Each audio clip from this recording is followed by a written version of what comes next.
વિભાગ 1 માં અનુરુદ્ધનું વૃદ્ધ્યા એમાં આપણે પેજ નંબર 111 કરીએ।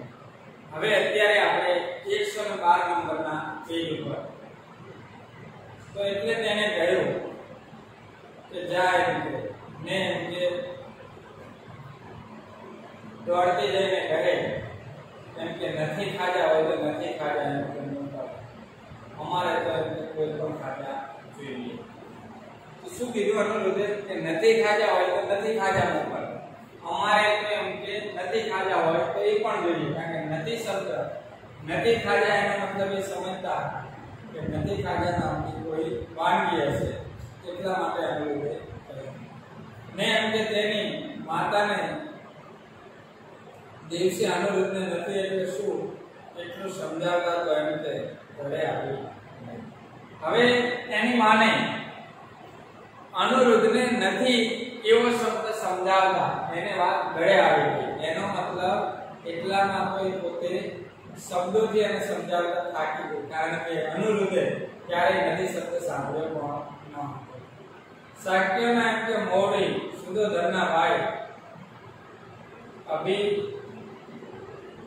સુદોધનના ભાઈ એમ કે અમે તો દનનો એમ કે નાનો પુત્ર ને ભગવાન બુદ્ધનો મિત્ર હેમરાજ અનુરુદ્ધ એમ કે આવી એમ કે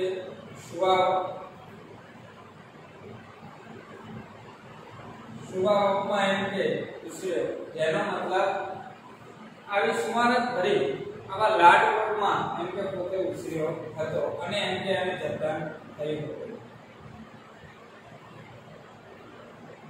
તેને જ્યારે એમ કે યૌવનના ઉંમરમાં એમ કે પગ મૂક્યો ત્યારે તેને માટે ઋતુ પ્રમાણેના એમ કે 3 પ્રાસાદ બનાવવામાં આવ્યા। શિયાળો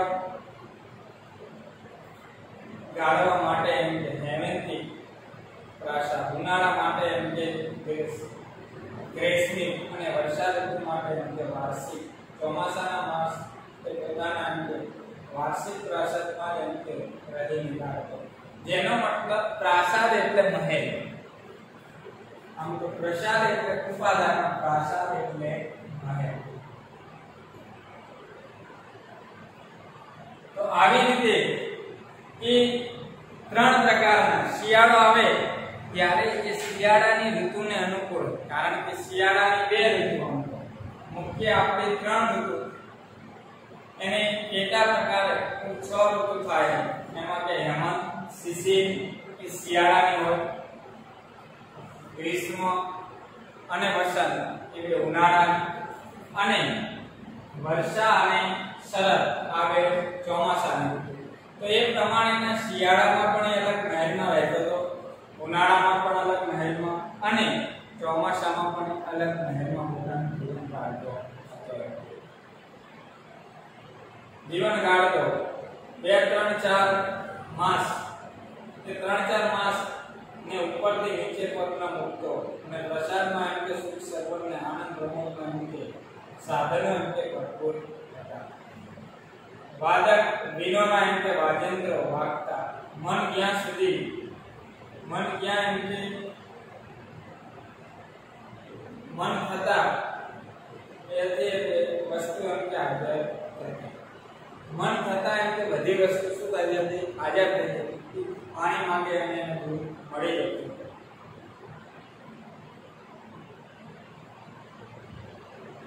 સરખે સરખા મિત્રો મળતા અને વાર્તા વિનોદમાં એમ કે સમાન કર્યા વીતી જતો, તેનું કોઈને એમ કે કશું ભાનમાં રહેતું। એકવાર એમ કે એવી ગોષ્ઠી કરતા અનુરુદ્ધ, ભદ્રિક અને કિમ્બિલ બેઠા હતા અને વાતમાં એમ કે તેઓ કંઈ વધારે પડતા ઊંડા એમ કે ઉતરી ગયા। શું થયું, આ બધા મિત્રો હતા અને વાતમાં એક દિવસ વધારે એમ કે ઊંડા ઉતરતા ગયા, જેનો મતલબ એ ચર્ચામાં મશગુલ થઈ ગયા હતા ને એથી એમ કે ચર્ચા નીકળી કે આપણે હંમેશા વિરન ખાઈએ છીએ તો ક્યાંથી ઉઠવાનું થતો હશે। વિરન એટલે ગળ્યા ભાત, ગળી વાનગી જે આપણે ખાવી એ એમ કે ખરેખર ક્યાંથી ઉત્પન્ન થતો હશે એ કોઈને ખબર નથી હોતી। પ્રશ્ન ઘણો ગંભીર હતો એમ કે બાળપણની બુદ્ધિને એમ કે કશે તેવો હતો। કિમિલ એક દિવસ અંતે અકસ્માત એમ કે ચોખાને કટોરમાંથી લઈ જવાના, બીજી કોઈ વાર એમ કે તેમને ઉના પર એમ કે રંધાતા, અને ત્રીજી વાર એમ કે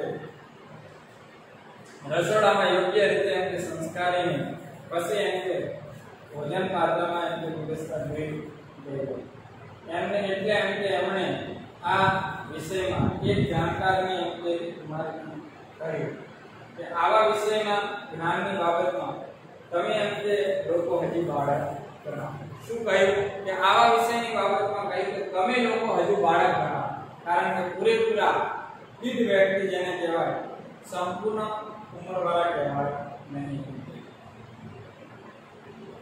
મેં બરાબર એમ કે તપાસ કરી છે કે મારો અનુભવ એમ કે કહે છે કે બિરંજ મૂળ તો એમ કે કોઠારમાં ઉત્પન્ન થાય છે ને ત્યાંથી એમ કે આપણા ભાણામાં આવે. તો ભાણું એટલે ભોજન, જે આપણે ખાવાનું રસોઈનું પાત્ર હોય એને આપણે ભાણું શબ્દ કહીએ. તો આમ તો ખરેખર એ કોઠારમાં જ હોય એટલે કોઠારમાંથી ઉત્પન્ન થઈ અને આપણા ભાણામાં વિકસાય છે. ધન્ય છે રાજપુત્ર ભલે બોલી ઉઠ્યા. તમારું જ્ઞાન પ્રદર્શિત કરવા માટે તમને ધન્યવાદ કહેતા છે. બાકી જે એમ કે બાબતમાં આપણે જાતે જોયું ન હોય તેના એમ કે અટકળના તુક્કાના લગાવ્યું સમજ્યું. તુક્કા એટલે તર્ક અને અનુમાન. જે બાબત આપણે જાણતા નથી, આપણે સમજતા નથી, આપણો અનુભવ નથી, એમાં આપણે કોઈ દિવસ તુક્કા લગાવીએ નહીં. મેં એમ કે મારી સગી આંખે જોયું છે અથવા જોયેલું છે કે બિરંજ એમ કે કટાઈમાંથી જેમ કે ઉત્પન્ન થાય છે. બદરી કે કોઈ પ્રસંગે તેની એમ કે આટલી વયમાં પહેલી જ વાર એમ કે ભૂલે ચૂકે રસોડામાં એમ કે ડૂબવું કરેલું ને ત્યાં તે એમ કે બિરંજને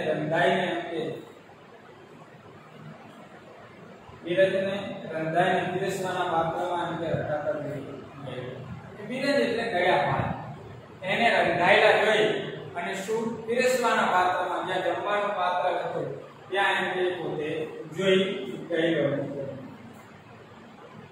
એટલે એમ કે કિંબીલની વાતને પોતાના જાત અનુભવથી એમ કે જબરી મૂડીને પડે એક એમ કે ઉડમ તર્ક એમ કે જાણે સી શું કર્યું એટલે પોતાના જાત અનુભવને કિંબીલ પોતાના મિત્રની એની વાતને એને શું કરી નાખ્યું, નસી કાઢી. એનાથી એને વધારે અનુભવ લાગ્યો.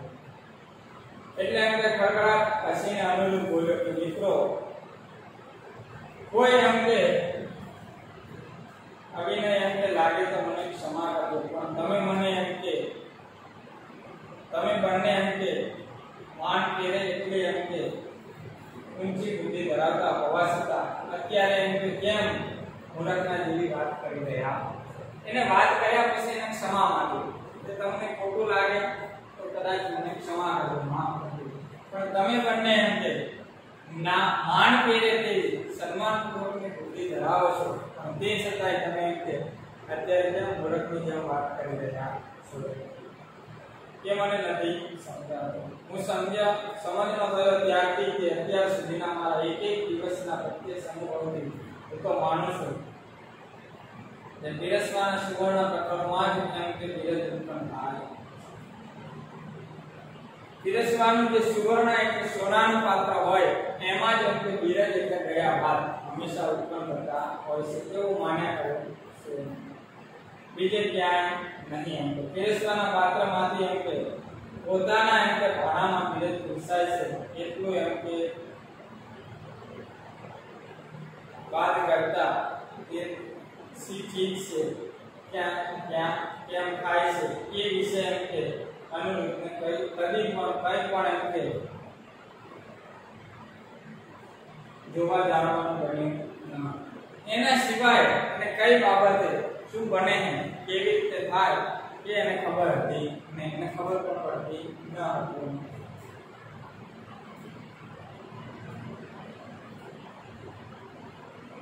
નિત્યનું એમ કે જીવન અને જગત કેમ ચાલે છે તેની એમ કે ઉપર જાજા વિચાર વેઠી મનને કષ્ટ આપવાનું આ કુમારોને એમ કે પણ શું દરરોજનું જીવન કેવી રીતે ચાલતું હોય અને શું થતું હોય એના ઉપર વધારે વિચાર કરવાનું પણ આમને મન શું થતું હોય એની પણ ખબર ન હતી. આવા એમ કે સુખ વૈભવમાં અનુરુદ્ધના એમ કે નવયૌવનના દિવસો એક પછી એક વીત્યા.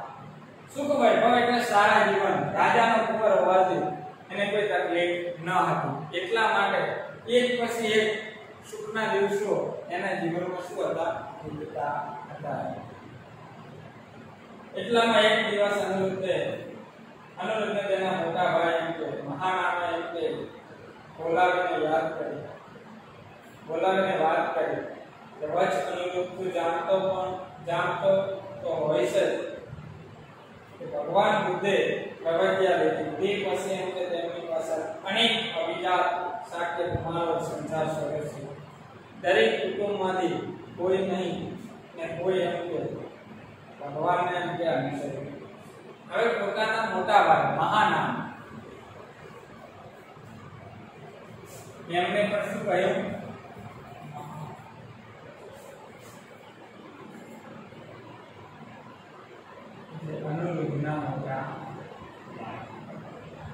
કે ભગવાન બુદ્ધ પછી આપણા કુટુંબમાં એક પછી એક શાક્ય કુમારો શું કર્યું પ્રવજ્ઞા લીધી, દીક્ષા લીધી, સંન્યાસ લીધો. એ પણ તું જાણતો તો હશે જ એમ કે પણ એમ કે એ પછી ખરેખર આપણામાંથી કોઈ એક લીધું નથી. કેમ કે દરેક શાક્ય કુમારો એમ કે સંસાર છોડે છે. દરેક કુટુંબમાંથી કોઈ નહીં કોઈ ભગવાનને અનુસરે છે. આપણા કુટુંબમાંથી એક પણ જણા કાર્તિકે ભગવાનને પગલે એમ કે અણગાર નથી. તો અણગાર એટલે સંસાર છોડી અને સંન્યાસી બન્યા નથી. આ વાત એમ કે આપણા માટે કશું ઘણું મીઠું એમ કે જીવડાવનારી ગણાય ને અને એ કેટલાક સમયથી એમ કે હત્યા કરે છે. આપણે ત્યાંથી એમ કે એકાદ જણ તો પ્રવજ્ઞા લેવી જોઈએ. પ્રવજ્ઞા એટલે દીક્ષા અથવા સંન્યાસ આપણે આગળના વિભાગમાં લીધું. આપણામાંથી એવા જ જણે તો શું કરવું પડે પ્રવજ્ઞા લેવી જોઈએ. તો નિરાકર આપણે બેમાંથી એમ કે આપણે બે છીએ તેમાંથી કાં તો તું એમ કે શ્રમણ બનો કાં તો એમ કે તો પછી તું બને કાં તો હું બનું એમ કે શ્રવણ હું દીક્ષા લઉં અને કાં તો તું દીક્ષા લે. આ બેમાંથી એમ કે એકની દીક્ષા લેવી જરૂરી છે.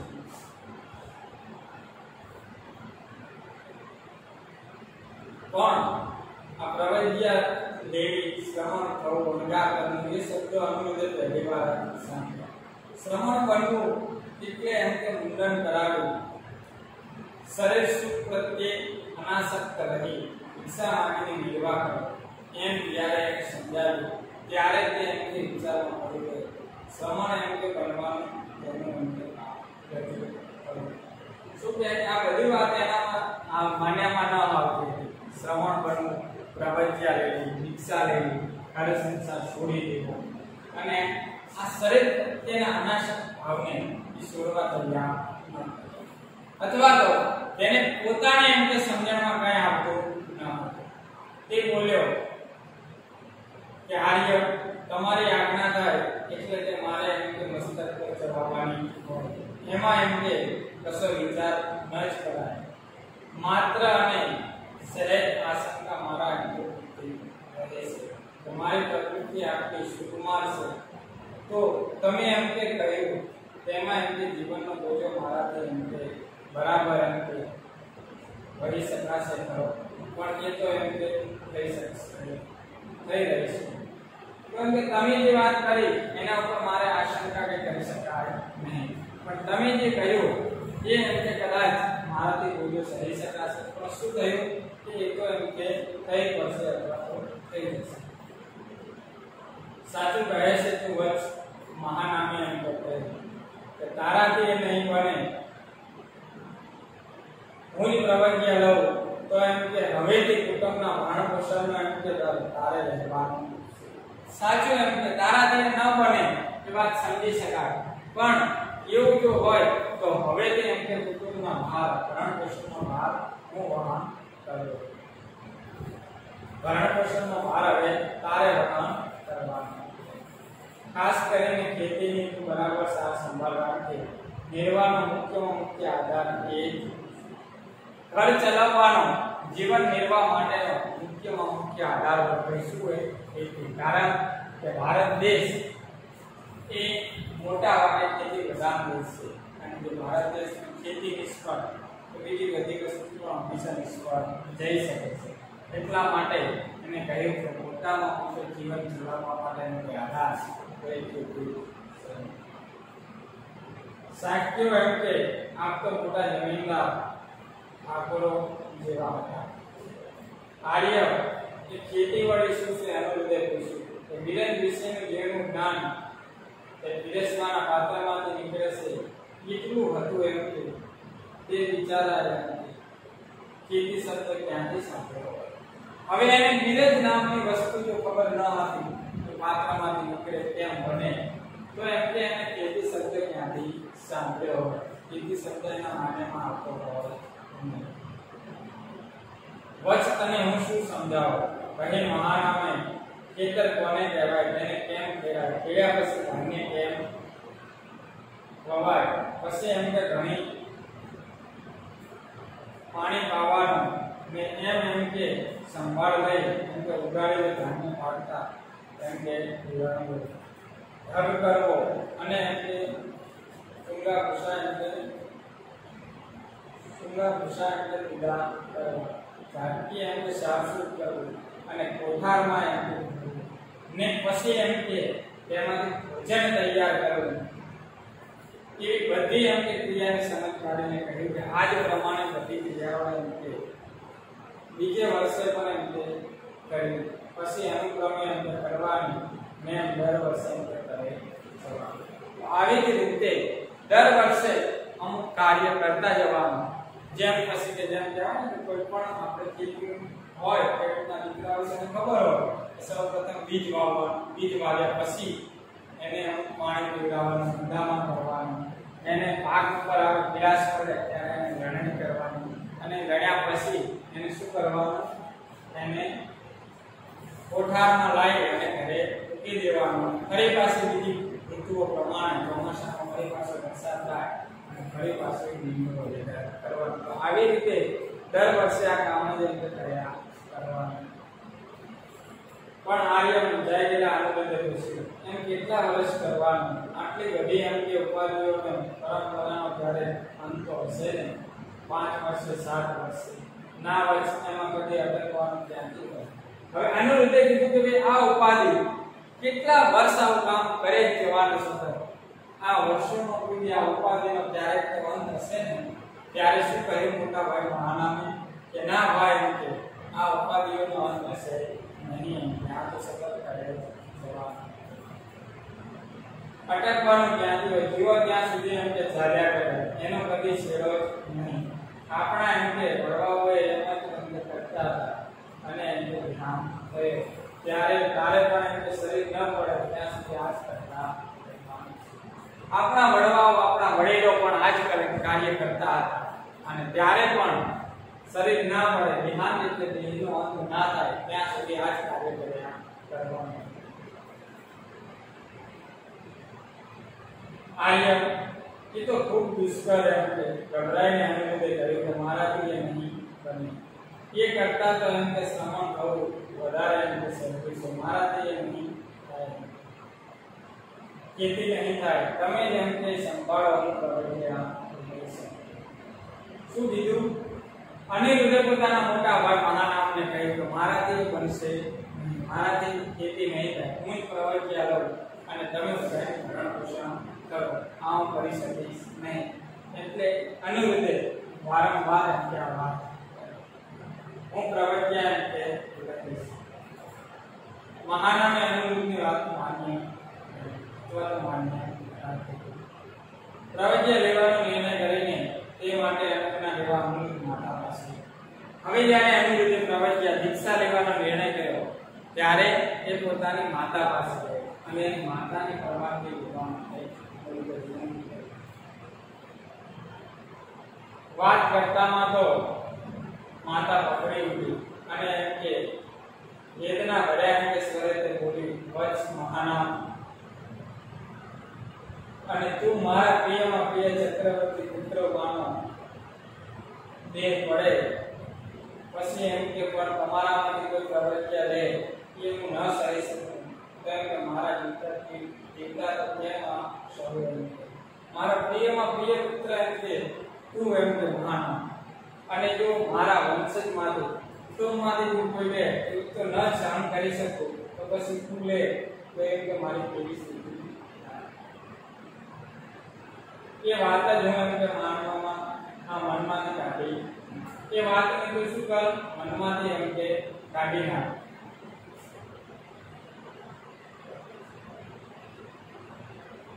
પણ અનુરુદ્ધ તેની જનતામાંથી વળ્યો નહીં અથવા તો પાછો વળ્યો નહીં. તે અનુભૂતિ માટે વળીને માતાને એમ કે વિનંતો. અનુરુદ્ધ પોતાના મક્કમ નિર્ણયમાંથી પાછો ન વળ્યો એટલે એને શું કર્યું કે ફરીને પોતાની માતાને એમ કે વિનંતી કરવા લાગ્યો અને વિનવવા લાગ્યો. છેવટે માતાએ યુક્તિ શોધી કાઢી.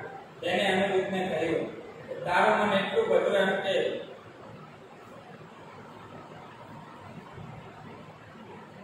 પહોંચવાતું હોય તો પછી ન શક્ય તને એમ કે એટલી સુખ આપું છું કે જ્યારે ભદ્રિક પ્રવજ્ઞા લે ત્યારે એમ કે તેની પહેલા નહીં. તો શું કીધું કે પોતાનો મિત્ર ભદ્રિક પ્રવજ્ઞા લે ત્યારે જ તારે પ્રવજ્ઞા એની પહેલા નહીં. કારણ તેની માતા સમજતી હતી કે ભદ્રિક પ્રવજ્ઞા લે તો પોતાનો પુત્ર લે તો કદાચ ભદ્રિક માનશે નહીં, ભદ્રિક પ્રવજ્ઞા લેશે નહીં, સંન્યાસ લેશે નહીં તો પોતાના પુત્રને પણ સંન્યાસ કરતા બચાવી શકાશે. રાજપુત્ર ભદ્રિક અનુરુદ્ધનો ખાસ મિત્ર હતો. અનુરુદ્ધની માતા એમ કે જાણતી હતી કે ભદ્રિક પ્રવજ્ઞા લેવા માટે ખાસ કશો એમ કે ઉત્સાહ નથી ધરાવતો, એટલે અનુરુદ્ધને એમ કે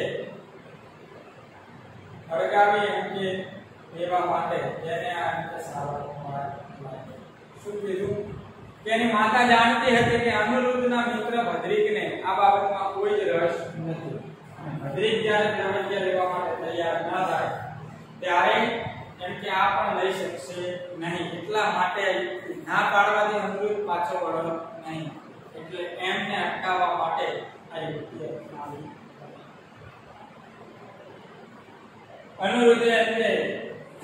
અનુરુદ્ધ પહોંચ્યો ભદ્રિક પાસે. માતાએ કઈ શરતે પોતાને શ્રમણ ખવા દેવાની અનુમતિ આપી છે વાત કરી. તેને એમ કે પ્રવજ્ઞા લેવા માટે ભદ્રિક બોલ્યો કે એવું કઈ એમ કે ચાલે એમ કે વયસ છે ત્યારે શું થવું હોય તો તું તારે થઈ જાય, એમાં એમ કે મને શા માટે એમ કે સંડોવે છે. હવે જો ભદ્રિકે એવું થોડું હોય, આપણે જો ઘર સંસાર છોડવા હોય તો મિત્રને સાથે લેવો એવું યોગ્ય હોતું નથી. આપણે અમુક કાર્ય કરીએ તો સાથે મિત્રને ભેળવવો એવી વાત હોતી નથી. એટલે ભદ્રિકે કીધું કે જો તારે પ્રવજ્ઞા સંન્યાસ લેવો હોય તો એમ કે તું લઈ શકે છે, મને સાથે એમ કે નહીં. મારું એમ કે કંઈ ધાર્યું નહીં, મન થાય તો એમ કે હમણાં ચાલ્યો જાઉં અને નહીં તો એમ કે વર્ષો પણ નીકળી. મારું નક્કી ના કહેવાય, એમ કે મન થાય તો હમણાં ચાલ્યો જાઉં અને મન ના થાય તો એમ કે મારું નક્કી નહીં. એટલા માટે તો મારા વિશ્વાસ મારી સાથે તારા પણ બેસી રહેવા નહીં. અનુરુદ્ધે તેને એમ કે સમજાવવા લાગ્યો. એટલે ભદ્રિકે એમ કે વળી કહ્યું કે વયસ છે તો આવી બાબતમાં એમ કે શ્રવણ કરે તો કે અનુરુદ્ધ તેને સમજાવવા લાગ્યો, વધારે પડતો એને દબાણ કર્યું. એટલે ભદ્રિકે એને વયસ છે એટલે મિત્ર થાય, સંસ્કૃત શબ્દ વયસ છે એનો મતલબ મિત્ર.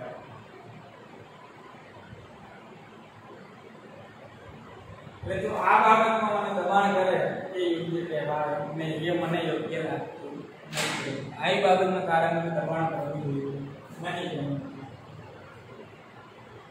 તો આવી બાબતમાં દબાણ કરે તો કેમ ચાલે કે તારું બીજું કહે તે કામ એકલો કરી આપો પણ હર્ષોડવાની બાબતમાં તો સ્વતંત્ર રીતે અંદર પોતાની જ વૃત્તિને અનુસરે તારે પ્રવૃત્તિ લેવી હોય તો એમ કે સતીલે મારો